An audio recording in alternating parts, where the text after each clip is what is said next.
Welcome to NHL Quick Hits. I'm David Crosby here with Steele Roden, and we've got a great episode to make up for missing last week. We'll discuss each of our top three waiver wire targets for week 14, then compare three similar players in three different groups in the trade target and waiver wire range and decide who is a more valuable asset for the rest of the season to hopefully help you out decide either who to target in a trade or maybe who to add at the bottom of your roster. Before we get to that, though, Steele, welcome back to the show. A lot has happened since our last episode together. The Oilers just keep losing. The Panthers keep filling the net. But the biggest topic in the NHL right now is the NHL All-Star rosters. Who's on it? But more importantly, who's not? Here's how it works. 11 players from each division, 9 skaters and 2 goalies will face off in a 3-on-3 tournament. Each division has its own team, and each team in the league is guaranteed at least one player to make one of those rosters. The NHL announced 10 participants for each division, and the 11th roster spot will be voted on by fans in the last man in competition. Steele, what do you think of this format? Should the league stop guaranteeing one player from each team and just simply pick the best players? Yeah, I understand it from a business perspective. Like you want to get everyone involved with it. You want all of the teams to try and be involved if they have a superstar sort of player. From a business perspective, you want the people from those provinces, from the states, tuning into the All-Star game because you have sponsors. You want more viewership from everywhere that you can potentially grab from. So I understand it from that point of view, but I don't like the way they've put the format here for the All-Star game. I really do think they need to structure it a little bit differently. 2 goalies, 2 defensemen, and then the rest 7 forwards. So for me, I don't like the way they've done it this year and a couple of times in the past. I don't understand why some teams have 1 defenseman, a couple teams have 3 defensemen, and then the Atlantic Division has 2 defensemen. Like, I think there needs to be a standard where you have 2 defensemen guaranteed. So for me, I don't like the fact that they've formatted it that way, as well as some of the guys that they've put in. Like, you look at these rosters and then you look at the people that they've left off, and it's just like, I can make a better team with the people that have been left off the All-Star roster. So for me, I don't really like what they've done. I'm not really sure where they were. I understand where they were going from a business perspective, but it's called an All-Star game for a reason. It's not a participation medal. Like exactly what Nathan McKinnon said the other day. This is not a participation game. This is an all-star game, a superstar game with the best of the best. So for me, I don't like the format that they have right now.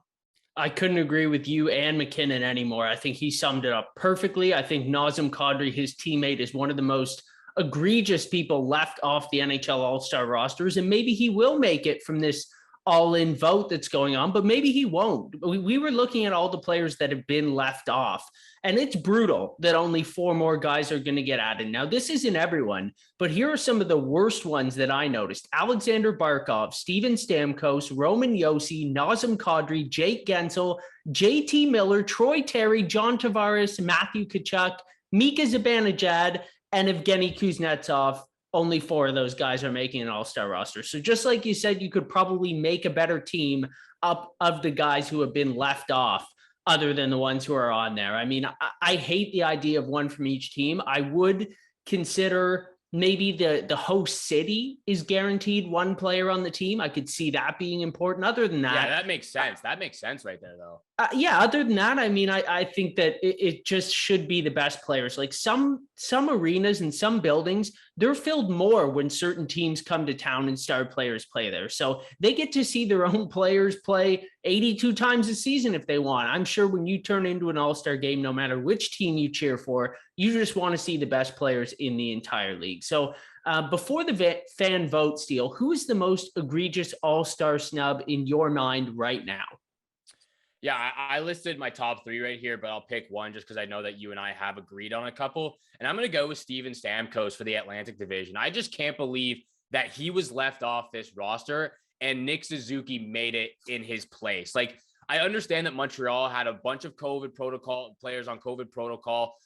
They've only played a handful of games. Like, they've played the least amount of games in the NHL so far, maybe just a little bit more than the New York Islanders. But to me, like, Nick Suzuki only has 19 points in like 26 games, 25 games. Steven Stamkos has 48 points in 39 games. This guy's been absolutely holding the fort for the Tampa Bay Lightning. They've gotten a lot of help from those other guys like Cirelli, Killorn, and Palat. With the absence of Point, Point's only played 26 games so far this season. Kucherov's only played 8. So Steven Stamkos has been by far one of the best players in the Atlantic Division so far this year. I can't believe they leave him off this roster. Like, I understand, a guy like Dylan Larkin being on it. He's really fast. He's going to be great for the fastest player competition. He has been pretty well production-wise for the Detroit Red Wings as well. I understand a guy like Drake Batherson. He's got 29 points in 26 games. But for me, I don't understand why Nick Suzuki's in it. I get he's a phenomenal player. It's a little bit of a rough season for the Montreal Canadiens and him. But to me, it's just blasphemous that Steven Stamkos is not on this roster. Yeah, there's at least 3 or 4 guys, and I'm not going to name them. I mean, they're great players, but if you look at these rosters, there are a few guys that just simply don't belong. And really, it's a tragedy that a lot of these guys are going to get left off. I think Stamkos is probably in my top 2 or 3 as well. In my mind, though, Roman Josi's the biggest snub. He has to be a leading candidate on any Norris Trophy list right now. In my mind, he's the front runner just ahead of Cale Makar and Victor Hedman. He's got 39 points in 37 games. But he also leads the Predators in scoring by 5 whole points. He plays 25 minutes a night. He's the best player on the second place team in a really tough Central Division. There's a lot of terrible snubs here, but for my money, Josi is the worst one. Let's move over to our fantasy portion of the episode now and share our top 3 waiver ads for week 14. Let's start with players owned in 50% or fewer fantasy leagues. Who's your top target this week, Steele?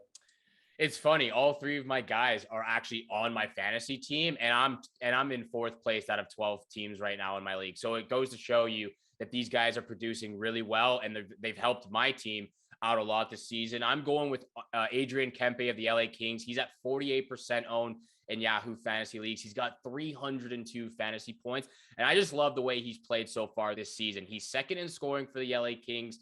He scored last night, actually, in that 3-1 victory they had. He plays on the top line with Anze Kopitar and Alex Iafallo. He's on the top power play as well. He gets a lot of power play points. So I just love the way he's played. He's having a career season. So for me, I've got to go with Adrian Kempe. He's been absolutely wonderful for my fantasy team. Yeah, he's a great addition as well, but I'm going to match your winger with a winger of my own. I've been banging this drum all year, and I'm going to keep banging it until Matt Zuccarello gets a little bit of respect. Minnesota's right winger had 2 goals and an assist in the Wild 7-3 win over the Ducks on Friday. That extended his point streak to 5 games. He's got 30 points in 28 games this season. He's playing almost 20 minutes a night on the first line and top power play unit with Kirill Kaprizov. And while Minnesota only has 3 games this week, you might get lucky and be able to pick up Zuccarello on Thursday or Friday for their back-to-back set against the Blackhawks, because they play that lone game on Monday and then they've got 3 days off. So a lot of players won't be targeting him. He might be a good addition later on in your week. Personally, I wouldn't wait till then. I'd get him in your lineup on Monday against the Avalanche. Let's move on to players owned in 30% of fantasy leagues or less. Who you got, Steele? Yeah, for this one, I went a little bit over the set percentage. We have Boone Jenner at 32%. He's got 279 fantasy points on the season.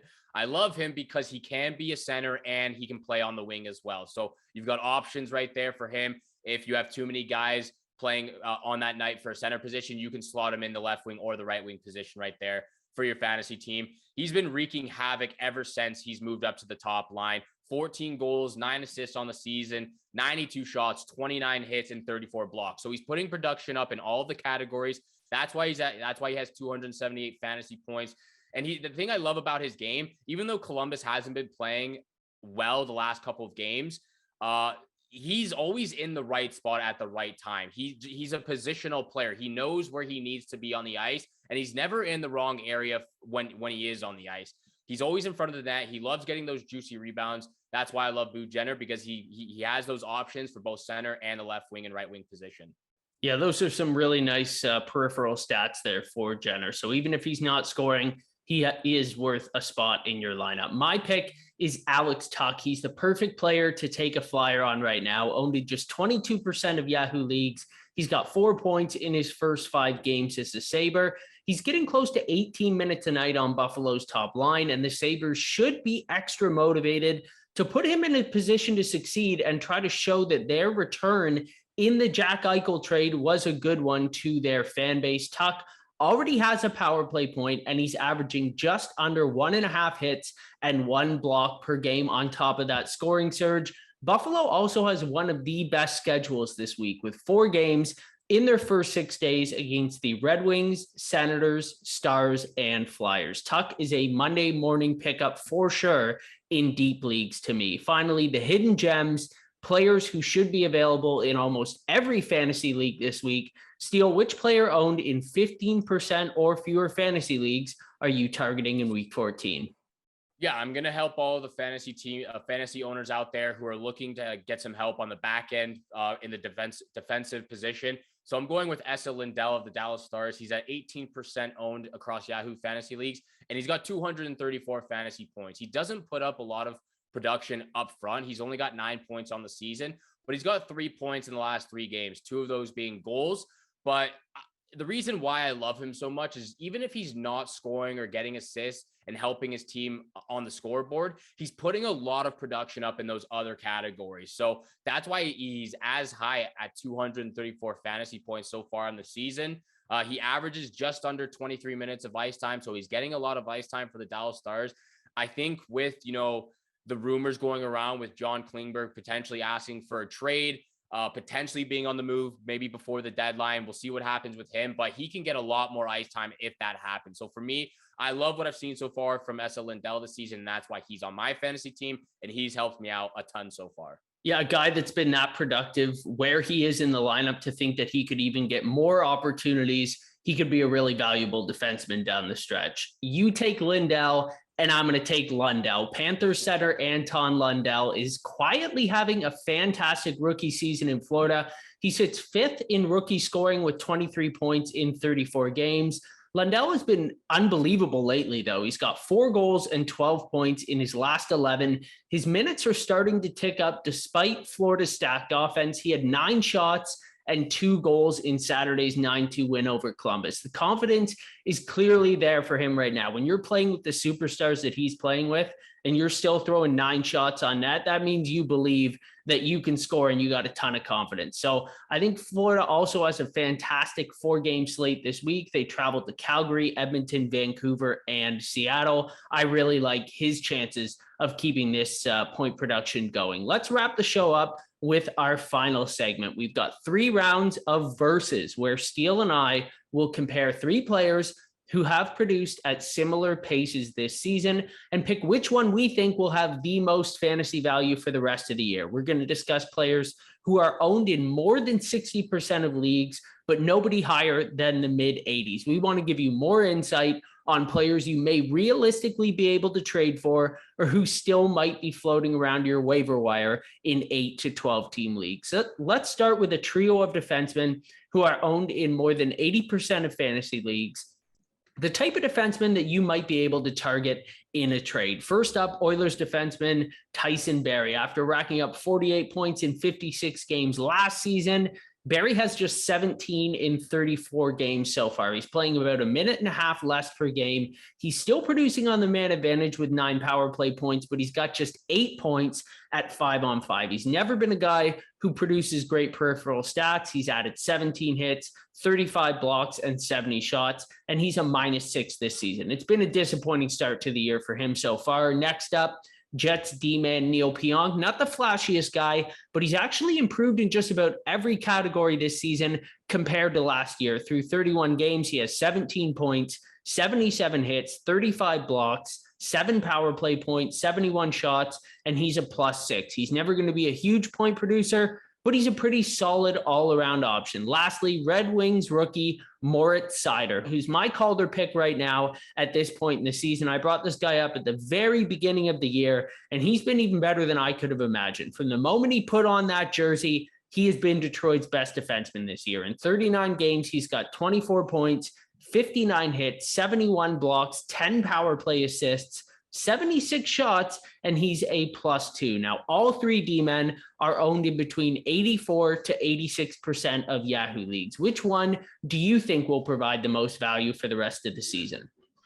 Yeah, you think I think heard you whispering in my ear because I had to go with Moritz Seider here, and obviously you were a big fan of him at the very beginning. I have to go with the rookie for the Detroit Red Wings, Moritz Seider. Obviously, I've always loved Neil Pionk. You and I, we've talked about him over the last couple of years, ever since he's joined the Winnipeg Jets organization. But I have to go with the rookie in this situation here. He's put up more points than both Tyson Barrie and Neil Pionk so far this season. He's a top 2 defenseman for the Detroit Red Wings alongside Philip Ronek.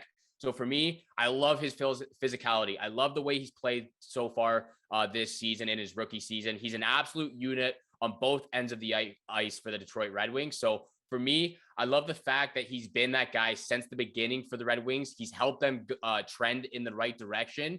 And, to me, I didn't think they'd be as good at this year as they were before the season started. So for me, he's been a huge part of their success so far. The Detroit Red Wing and their organization is heading in the right direction, and that's because of Moritz Seider and their other rookie, Lucas Raymond. So for me, I got to go with Seider here.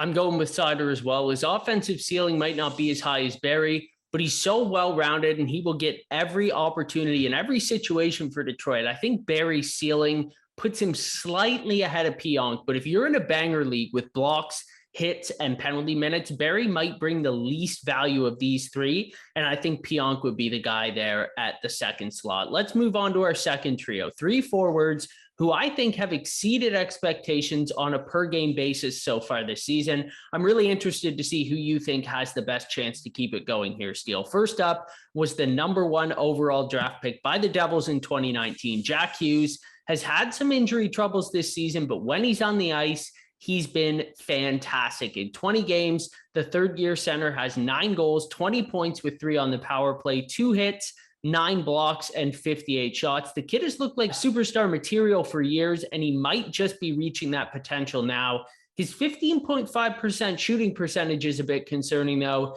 He was just under 6% as a rookie and 8% as a sophomore. Next up, Predators winger Matt Duchene. He's also been fantastic. In 35 games, he's got 17 goals, 34 points with 14 on the power play, 10 hits, 15 blocks, 98 shots, and he's a -3. On one hand, Duchene has had a few seasons close to or better than a point per game production, but his 17.3% shooting percentage is also concerning. He's at 12.8% for his career, and he was under 10% in each of his last 3 seasons. Last but not least, another Red Wing, their captain, Dylan Larkin, has also produced at a point per game pace after a couple down years. In 34 games, Larkin has 16 goals, 34 points, 22 hits, 14 blocks, 6 power play points, 102 shots, and is a +4. As a bonus in banger leagues, he's got 25 penalty minutes as well. Similar to Duchene, Larkin has produced at close to a point per game for a full season before in his career,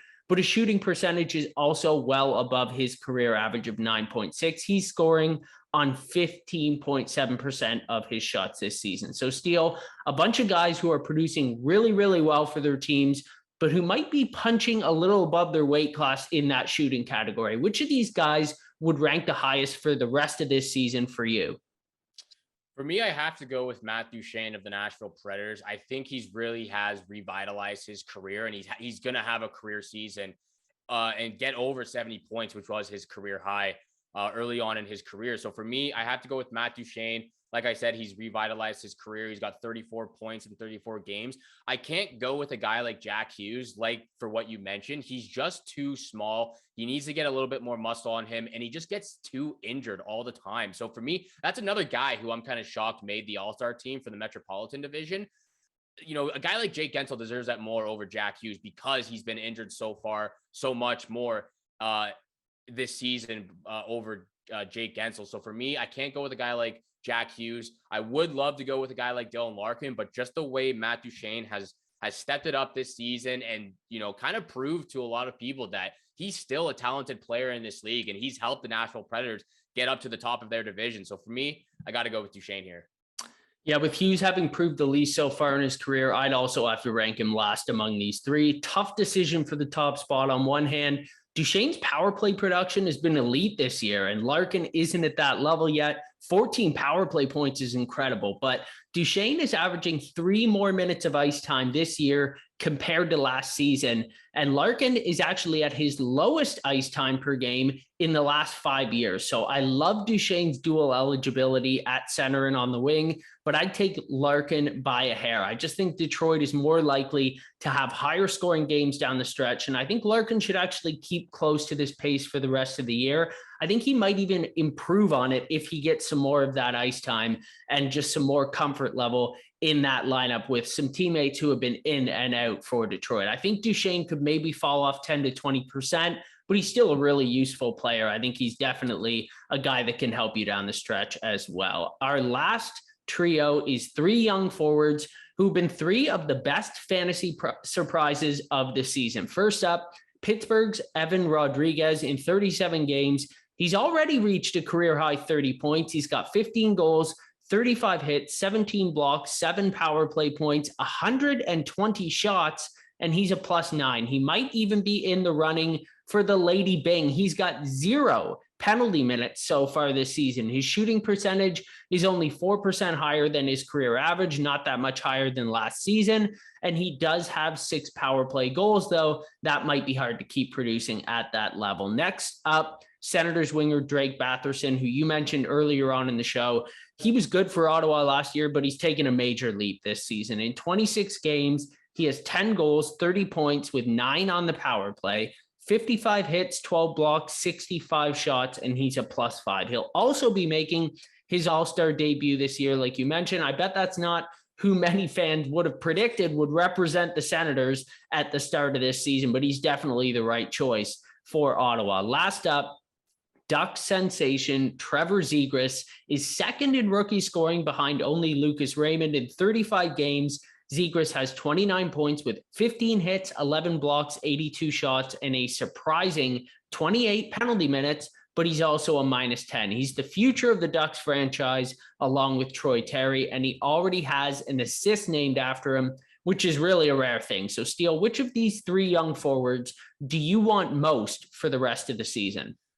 Yeah, I think this was definitely the toughest grouping out of all of them so far. It did come down to Evan Rodriguez and Drake Batherson, but I had to go with Drizzy Drake Batherson here. And it's exactly why I think it was the right decision for him to be in the All-Star game. He's just been an absolute unit for the Ottawa Senators. 29 points in 26 games. He puts up the same, he would be at the same production as the other guys, but because the Ottawa Senators have had so many games postponed, if you were to compare all 3 of these guys' stats, he would definitely have a lot less shots. But I love his game. He brings a lot more physicality. He gets in front of shots, so he's going to get more blocks and hits for you. He puts up the same amount of shots.